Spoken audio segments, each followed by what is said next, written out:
Keyingi masala: ipga osilgan va massasi 3 kilogramm bo'lgan sharcha ip osilgan nuqtagacha og'dirib qo'yib yuborildi.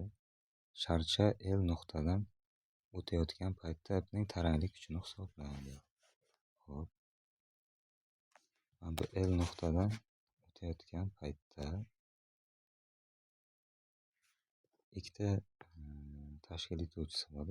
Bittasi pastga qarab mj og'irlik kuchi, yana v tezlikka erishgani uchun pastga qarab mv kvadrat taqsim r markazdan qochma kuch bo'ladi. Yuqoriga qarab t. Shu taranglik kuchini so'rayapti bizdan.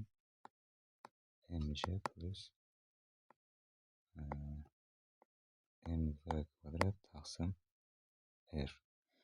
Rni o'rniga endi mana bu uzunligini olaman-da, radiusni o'rniga.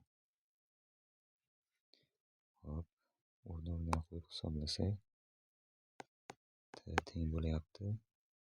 Massani qavsdan tashqariga chiqarsam m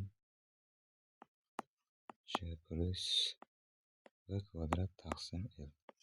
Shu narsa qoldi. Endi v ni topish kerak. V ni mana bu balandlik ham 2 metrga teng bo'ladi. H desam teng L ga. Dastlab qo'yib yuborildi, tinch holatdan bo'lyapti. To'liq energiyasi mj h bo'lsin. H o'rniga L qo'ydim.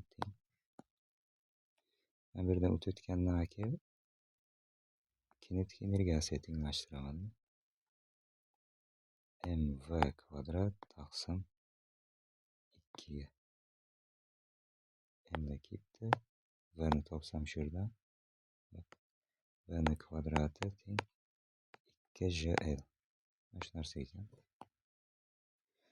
Endi buni olib kelib, mana bu v kvadratni o'rniga olib qo'yamiz. Massasi 3 qavs 10 plus v kvadrat 2jl 20 ko'paytirilgan 2 40 taqsim l 2 qisqarib ketsa 20 3 ko'paytirilgan 30 bo'ladi. 90 newton ekan. S javob.